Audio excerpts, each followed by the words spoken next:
Hazur Khilafat after Hazrat Nabi Kareem sallallahu alaihi wasallam, it only lasted for 30 years. Whereas 33 years or 30 years? 30 years, that's right. Whereas it was Khilafat of the Khatam al-Nabiyyin, the highest order of the prophets. Now, I have read the book Muslimanوں میں اختلافات کا آغاز, but that does not it would not satisfy a man that the takdees of Hazrat Nabi Kareem sallallahu alaihi wasallam was so strong. Against that, his Khilafah didn't last even 30 years. And this split came when the Sahaba and even his own one wife was still alive. Does it not, of course we don't believe that, but could not that lead a person to believe or to doubt the taqdees or Qudsiya of Hazrat Nabi Kareem sallallahu alaihi wasallam? Why within such a short time the whole structure was shattered? Do you think his Khilafat has ended there? No, Khilafat didn't end, but it ended in a real sense. What I mean to say is, if you differentiate between Khilafat of Hazrat Masih Maud alayhi salatu wasalam and Khilafat of Hazrat Rasul Kareem sallallahu alaihi wasallam, then this question would be valid. But Hazrat Masih Maud alayhi salatu wasalam is the Khalifa of Hazrat Muhammad Mustafa sallallahu alaihi wasallam. As Hazrat Muhammad Mustafa sallallahu alaihi wasallam was a Khalifa to God directly. So Hazrat Masih Maud alayhi salatu wasalam was a Khalifa to Hazrat Muhammad Mustafa sallallahu alaihi wasallam. It is his Khilafat which even after 1300 years distant from being 1300 years distant from him, came into being through his Quwwat-e-Qudsiyah. This is what Hazrat Masih Maud alayhi salatu wasalam has been writing in his books and delivering in his sermons and speeches, that all that he possesses is a sign of the power of goodness of Hazrat Muhammad Mustafa sallallahu alaihi wasallam, power of purification of Hazrat Muhammad Mustafa sallallahu alaihi wasallam. So, though distinction should be made between Khilafat-e-Ula and Khilafat-e-Saniya, that is the second phase of Khilafat, this also belongs to him. And in between also there was a Khilafat which was termed differently, but it was still a spiritual Khilafat. Hazrat Rasul Kareem sallallahu alaihi wasallam prophesied that at the head of every century, Allah would raise some who would purify faith and put it back into the original order. Yujaddida laha dinaha means all this, that if any erroneous ideas have been added or some important things have been subtracted, Allah will raise someone who will remove the erroneous later additions from the faith and who would put back what has been taken out. So put Islam in its original shape, back in its original shape. Such person or such persons would continue to appear, particularly at the head of a century, new century. So who were those people? They were again Khulafa. They were Hazrat Rasul Kareem sallallahu alaihi wasallam's two successors, spiritual successors. So Khilafat-e-Rashida ended, that is to say, the first Khilafat, the first phase of Khilafat ended, but Khilafat did not end. It continued in some form or another until it was rehabilitated and re-established in the same pattern as the first Khilafat. The first phase of Khilafat was established. So this is again according to the prophecy of Hazrat Muhammad Mustafa sallallahu alaihi wasallam, that when promised Messiah would come, ثم تكون خلافة على منهاج النبوة. These are the very words of Muhammad sallallahu alaihi wasallam. Then the same type of khilafat which I am leaving behind, which the prophets leave behind, that would be reinstated and re-established. So it is his khilafat, it is not ended. And this time, according to the prophecy of Hazrat Masih Maud, it is going to continue intact for at least 1000 years. So as far as Quwwat Qudsiya goes, that is an unending process. It would not end till the end of the time. The power of purification of Hazrat sallallahu alaihi wasallam is a live power. But yet a time would come that people would refuse to drink from this source of life. If that happens, how can you say that the drink, that liquid has lost its power? If you don't drink out of it, you have lost touch with that fluid, not that the fluid has lost some power. So that can happen. That has happened before, and then that may happen again. I am not satisfied there yet, sir. Of course, you may not be, but then you explain further what is that is irritating or agitating your mind. My point is, it is as simple as just, a child's play. Why within a short period that the continuity of that thing was broken when the Prophet himself was Khatamun Nabiyyin, only 30 years. People started fighting. How do you relate this with Quwwat Qudsiya? This is no measure of Quwwat Qudsiya. You have invented a wrong measure for measuring the power of purification, and then you apply that measure which has no authority, no ground, to the Quwwat Qudsiya of Rasul Kareem sallallahu alaihi wasallam. First establish the measure. As far as the Quwwat Qudsiya goes, I have established that even 1300 years after, it is seen effective and alive. At the turn of every century, it is witnessed to be there. So from that, one conclusion is drawn, that Quwwat Qudsiya is not dead. And that conclusion is completely contrary to the conclusion you are drawing. So there must be some other reasons for something else. Your conclusion is wrong because the measure you have chosen to measure Quwwat Qudsiya is a self-made measure which has no authenticity, neither a logical authenticity nor an authenticity based on books. That is the book, I mean. So first of all, establish the credentials for your measure. Then you will proceed further and see how you can be satisfied. How did you imagine that Quwwat Qudsiya of a prophet must have a direct bearing with the Khilafat that follows, in the sense that it should continue for a long time? How did you infer that? First establish this. What is Quwwat Qudsiya? Well, Nabi Karim Sallam or Masih Maud, who's his gurus, is,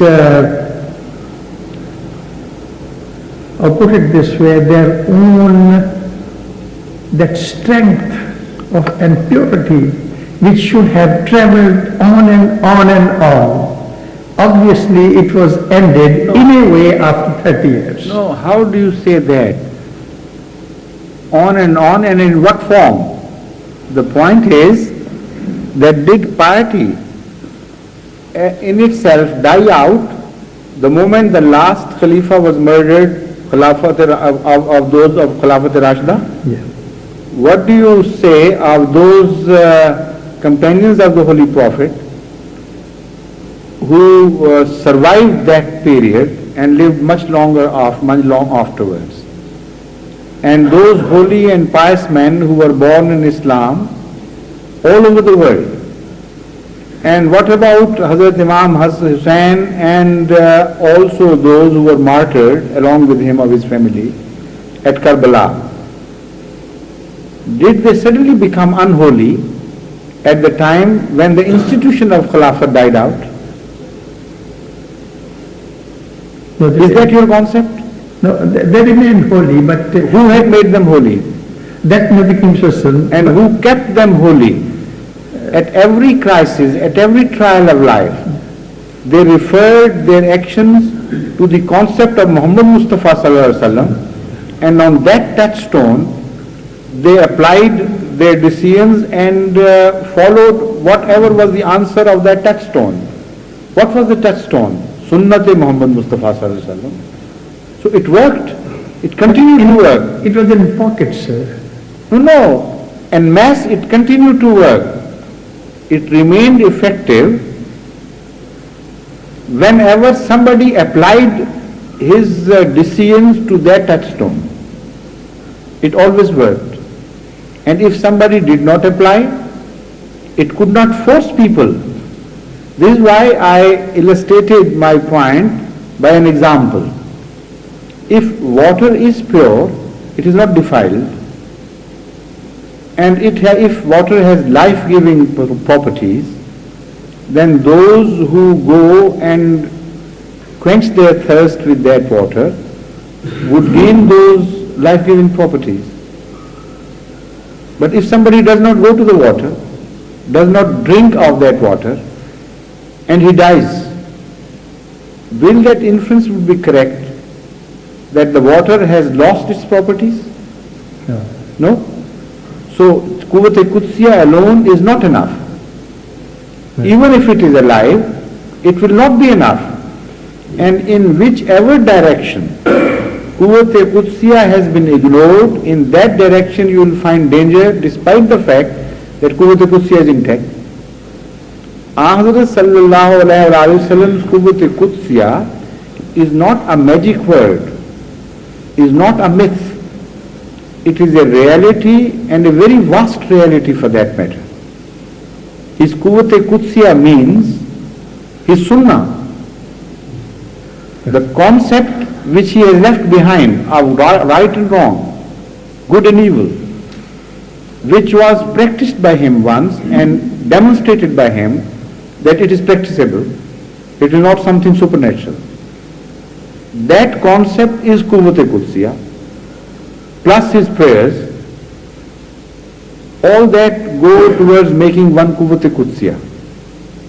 But it is applicable also in parts. For instance, Hazrat Sallallahu Alaihi Wasallam behaved in a certain manner in a certain situation. And there are thousands and thousands of situations which can be added to that one situation.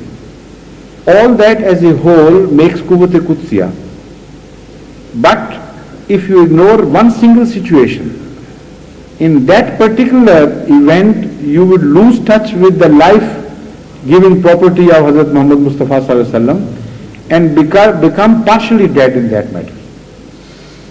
The rest of the Quwwat Qudsiyya will not be able to save you because you have ignored it yourself. This is an independent phenomenon. So in the sphere of authority and acceptance of authority and obedience, if you disregard the Quwwat Qudsiyya of Hazrat Muhammad Mustafa Sallallahu Alaihi Wasallam, you must suffer. So if you do not disregard, but an overwhelming majority among you disregards, then the consequences cannot be avoided even by those who obey and who have live contact with that part of Quwwat Qudsiyya. So there are so many factors to be examined. And if you examine them in detail and come to analysis, then you will realize that it was not the failure of Quwwat Qudsiyya which resulted in that debacle.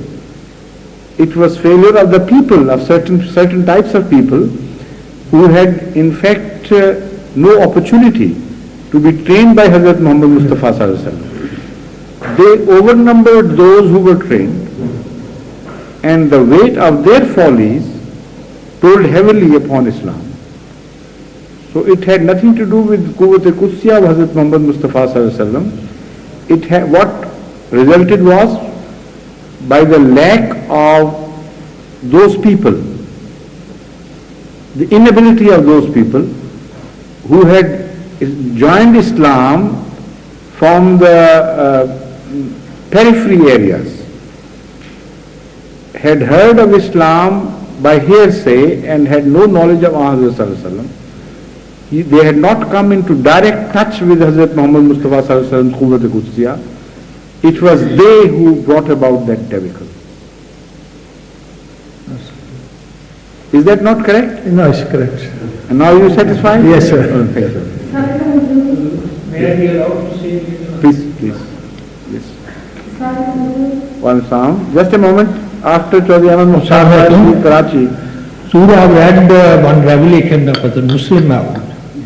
Hazrat Muslim Maud was thinking over it, why the first phase of Khilafat was so short-lived.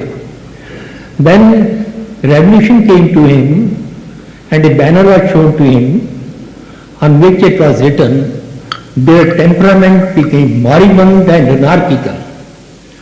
Their temperament became moribund and anarchical. They had become anarchists. They wanted to destroy Khilafah. They had no cooperation with the Khilafah, no attachment with the Khilafah. No, that is correct, but that's not the point which he is raising. Yeah. The point he was raising, which I understood after he explained himself further, was this, and this was responsible for the confusion, that if Hazrat Muhammad Mustafa sallallahu alaihi wasallam had purified a certain people, why in so short of a time after his death, they reverted to the original position of non-purification. From that he inferred, and if that had happened, his inference could have been worthy of consideration. From that he inferred that if that was the case, then the strength of Quwwat Qudsiya of Ahmad sallallahu alaihi wasallam was not strong enough, was not powerful enough. He purifies a people after a very long struggle, and when he closes his eyes, suddenly the same people revert back to the original evils, and the color he has imparted to the people is not lasting. That was the inference he was drawing, but when I understood, then I realized what he meant, and then I drew his attention to the fact that it was not the same people who were responsible for the breakdown of institution of Khilafat. It were the people who were born in the periphery areas of Islam, in Egypt and other places, who had never seen Hazrat sallallahu alaihi wasallam, who were never once purified. Only they had accepted Islam in name. They crowded Medina at that particular time, and they didn't know what institution of Khilafat was. So that is correct, there is no contradiction to what you are saying, but his question was different. So because they had never once been purified, they remain as unholy as they were previously. So because they came in overwhelming numbers and they overwhelmed the situation, the result was that the institution of Khilafat could not be kept intact because of those evil influences from outside. Hazur, doesn't it come under that verse, وَمَنْ كَفْرَ بَعْدَ ذَلِكَ فَأُولَٰئِكَ هُمُ الْفَاسِقُونَ? But no, not this in this instant. It was not the companions of Hazrat Muhammad Mustafa sallallahu alaihi wasallam who had once believed and then denied, who were responsible for a breakup of Khilafat. It were not those people. Yes. They are those who are said to be in the Holy Quran to fall under the category Raziyallahu anhum wa razu anhu. Raziyallahu anhum wa razu anhu. They are the people who were fully pleased and satisfied and contented with God, and God was pleased with them. So there, if you say kafara ba'da zalika, this is exactly the Shia stance. What they say is exactly the objection raised by him applies to the Shia philosophy, not to the Ahmadiyya philosophy.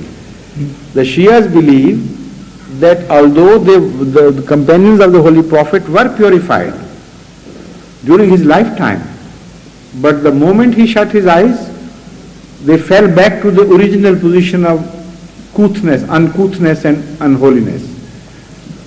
So they are the ones covered by this verse you have quoted, according to the Shias. The result was, according to them, it came much earlier than the 30 years. According to the Shia philosophy, it happened immediately after the demise of Hazrat Muhammad Mustafa Sallallahu Alaihi Wasallam. They forgot all they had been taught. They undid whatever they have been told to do. The result was that they denied and fell into the categories of those who disbelieved. Alhamdulillah.